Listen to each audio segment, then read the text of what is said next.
أعوذ بالله السميع العليم من الشيطان الرجيم. بسم الله الرحمن الرحيم. الحمد لله رب العالمين وبه نستعين وصلى الله على سيدنا محمد وعلى الطاهرين وعلى الله دائم أجمعين. Comme prévu, je vais commencer les cours qui vont concerner les lois de l'histoire selon le Saint-Coran. Normalement, je pense que je ferai à peu près 4 à 5 parties, Inch'Allah. Donc je vais commencer par vous présenter quelle est la problématique, puis après je vais essayer de répondre à ces questions-là. Donc nous essayerons dans notre présente étude de répondre aux questions suivantes. Y a-t-il pour le Saint-Coran des lois qui régissent l'histoire humaine? Quelles sont-elles? Comment l'histoire humaine a-t-elle commencé et comment a-t-elle évolué? Quels sont les principaux agents de la théorie de l'histoire? Mais aussi quel est le rôle de l'être humain dans le processus historique? Quel rôle joue le facteur céleste, ou plutôt la prophétie sur la scène de l'histoire? Ce sont en somme les questions auxquelles nous essaierons de répondre à partir du livre saint. Inch'Allah. Donc il s'agit de découvrir si le Saint-Coran renferme la notion de loi historique, c'est-à-dire d'un ensemble de codes, de principes ou de règles censés régir le processus de l'histoire. La scène historique, comme les autres scènes de l'univers, astral, physique ou végétal, est animée de phénomènes divers. Et comme dans les autres scènes, ceux-ci sont régis par des lois. Pouvons-nous affirmer que les phénomènes animant la scène historique sont eux aussi régis par des règles et des principes? Qu'en pense le Coran? Donne-t-il des indications nous permettant de prouver ou de nier cette hypothèse? Certains prétendent qu'il serait vain d'attendre du Coran des indications de ce type, la découverte des lois historiques étant soumise à une recherche scientifique, tout comme celle des lois naturelles de l'atome et du monde végétal. D'autant plus que le vénérable Coran n'est pas un livre de découverte mais de guidance. Il n'est pas un livre d'enseignement scolaire révélé au messager d'Allah sallallahu alayhi wa alayhi, qui aurait été un instituteur chargé de livrer cet enseignement à des spécialistes ou des intellectuels. Ce livre fut révélé afin qu'il délivre les gens des ténèbres, qu'il les sorte vers la lumière, qu'il les délivre du monde de l'ignorance pour les mettre sur la voie de la lumière et du salut, l'islam. Il est vrai que le Coran est un livre guide et non un livre de découverte.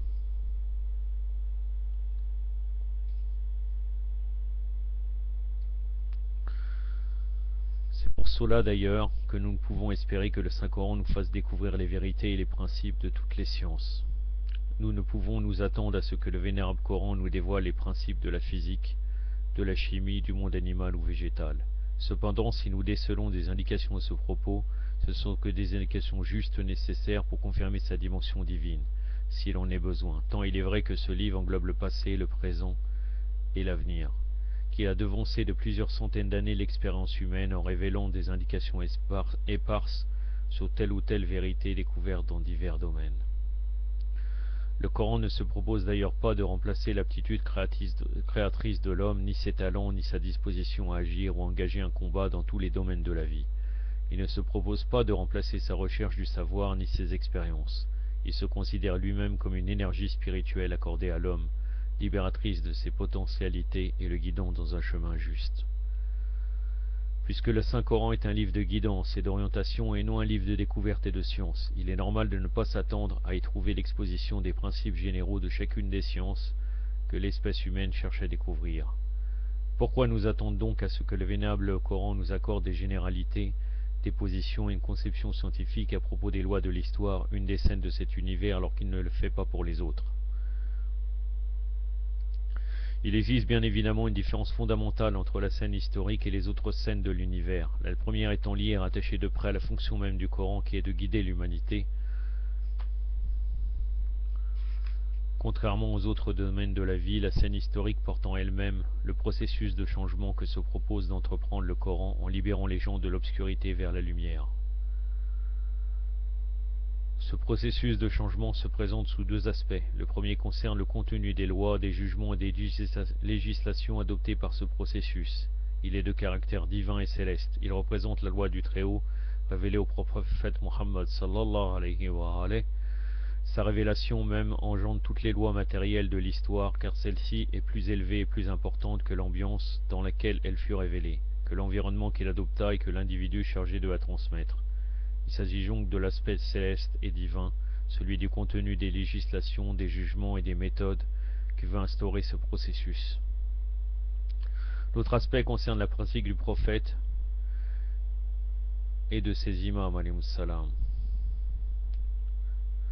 Il est représenté par un groupe de gens qui durent affronter des courants sociaux différents, qui durent lutter tant sur le plan doctrinaire que sur le plan social, politique et militaire. Ce processus de changement est matérialisé humainement sur la scène de l'histoire. Il s'agit d'un processus humain au cours duquel des gens semblables à d'autres sont dans une grande mesure régis par les lois de l'histoire. Oui, tout en sachant que le prophète et les imams, bien sûr, ont la possibilité de tout changer à travers Wilayat Takwiniya, mais bien sûr, sauf dans des cas vraiment exceptionnels, ils agissent comme nous. Allah subhanahu wa ta'ala, d'ailleurs, il le dit dans la fin de Surat al-Kahf, quand il dit sur le prophète qui lui dit Qul inni basharun mislukum yuha ilay. Dit je suis un être comme vous, que Allah Azza wa Jal m'a donné la révélation.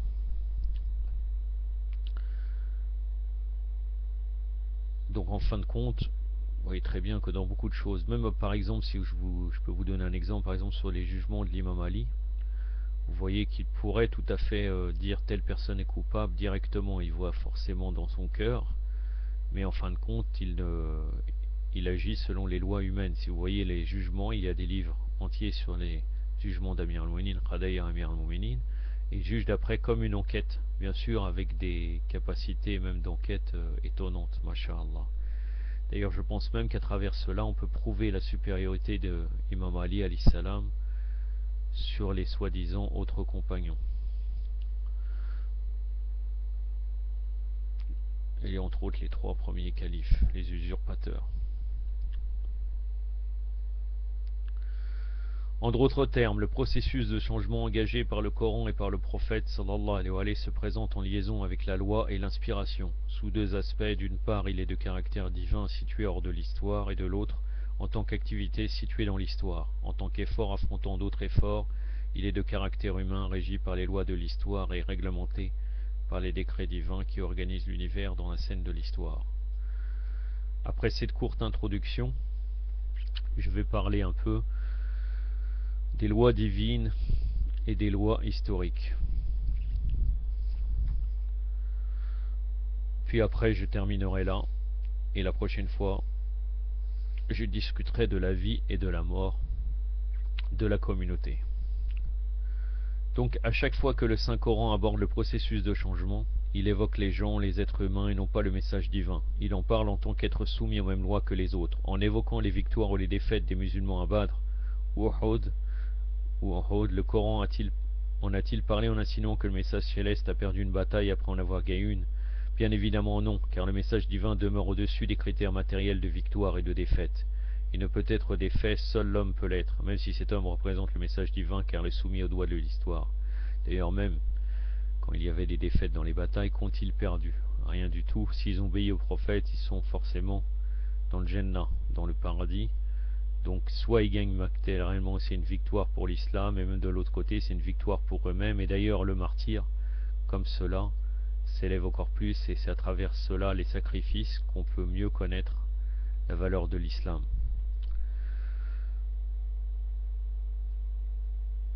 Le Coran affirme: ces jours nous les faisons alterner parmi les hommes. Surat Ali Imran, verset 140. Il traite la question comme étant soumise aux lois historiques. Les musulmans ont été victorieux à Badr lorsque les conditions objectives de la victoire avaient été réunies. Ils ont été défaits à Uhud parce que les conditions objectives avaient mené à cette défaite.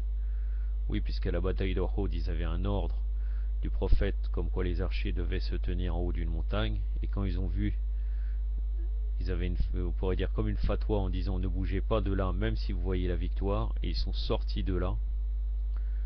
Ils sont sortis dès qu'ils ont vu qu'il y avait une victoire, ils sont précipités vers le butin, et à travers ça les mouchriquines, dont entre autres celui qui commandait l'armée des mouchriquines, Khalid ibn Walid, l'arnatullah alayh, il a attaqué, il a fait un revers et après tous les musulmans ont fui. Mais s'ils seraient restés positionnés, même s'ils auraient vu les autres qui seraient revenus sur les gens, sur les compagnons qui étaient en train de s'occuper du butin, les archers auraient pu tirer sur eux. Donc il n'y aurait pas eu cette défaite. Donc cette défaite est bien liée au facteur humain et de faiblesse des hommes pour l'amour des biens de ce bas monde. Si vous souffrez d'une blessure, vos adversaires ont déjà souffert d'une blessure semblable, ces jours nous les faisons alterner parmi les hommes. Ali Imran, verset 140. En d'autres termes, ne pensez pas que la victoire est pour vous un droit divin. Elle est un droit naturel tant que vous réunissez les conditions objectives qui y mènent, selon les lois de l'histoire instaurées par Allah. Subhanahu wa ta'ala, exalté soit-il, au niveau de l'univers et non pas au niveau législatif. Ces paroles sont adressées à des gens, elles concernent le processus humain et non pas le message divin. Le Coran va même plus loin en menaçant ce groupe humain le plus pur qui existait, en le mettant en garde s'il ne remplit pas son rôle historique, ou s'il n'est pas à la hauteur de la responsabilité qui lui est assignée. Le message divin ne sera pas annulé, mais par contre c'est le groupe qui sera remplacé. Les lois de l'histoire ne l'éviteront pas, elles l'écarteront pour mettre en avant une autre nation, qui ayant réuni les conditions objectives jouera ce rôle et témoignera devant les gens. Si vous ne partez pas en campagne, Dieu vous infligera un châtiment douloureux et vous subsistera un autre peuple, sans que vous puissiez l'unir en rien, car il est omnipotent. Surat Tawbah, donc Surat 9, verset 39. Et aussi Allah subhanahu wa ta'ala dit dans Surat Al-Maïda, verset 54, donc la Surat 5, Dieu fera venir des hommes qu'il aimera et qui l'aimeront. C'est là que nous réalisons que la recherche des lois de l'histoire est organiquement rattachée au livre saint, en tant que livre d'orientation divine qui se propose de sortir les gens des ténèbres vers la lumière, car l'aspect pratique de cette opération, l'aspect humain, est lui-même soumis aux doigts de l'histoire. Il est de ce fait nécessaire que le Saint-Coran ait une conception en ce domaine, qu'il élabore le cadre général de la vision coranique et musulmane des lois de l'histoire. Les lois de la physique et de la chimie sont donc différentes de celles de l'histoire, car contrairement aux secondes, elles n'influent pas directement sur le processus historique. Par ailleurs, le Saint-Coran ne peut que donner des indications générales concernant ces lois. Il n'est pas un livre d'enseignement où tous les détails de l'histoire sont mentionnés. Vous allez voir à travers cela qui donne un cadre général par la suite pour donner comment peut réussir une société. Nous verrons par la suite qu'est-ce que dit Allah subhanahu wa ta'ala concernant ça. Nous l'avons déjà dit, mais un livre d'orientation divine. C'est-à-dire ce n'est pas un livre d'enseignement où tous les détails de l'histoire sont mentionnés, mais un livre d'orientation divine, et c'est dans ce cadre qu'il en trace les tendances générales et qu'il en explique les lois. C'est dans la mesure où il met en évidence le processus de changement engagé par le prophète, sallallahu alayhi wa alayhi, qu'il oriente, éclaire et permet la réflexion sur les événements et les conditions de leur déroulement. En étudiant le Coran, nous apercevons que de nombreux versets affirment que l'histoire est régie par des lois. Certains d'une manière générale, d'autres en les exposant en donnant des exemples et d'autres en joignant la théorie globale aux applications historiques. Dans certains versets, le Coran nous interpelle, nous demandant de faire un effort pour comprendre l'histoire et pour réfléchir sur les événements, ce qui constitue en soi un acte de recherche appliqué en science pour y découvrir les lois. Inch'Allah, la prochaine fois, je continuerai sur ce sujet. Wa sallallahu sayyidina Muhammadin wa atrati at-tahirin. Wassalamu alaikum wa rahmatullah.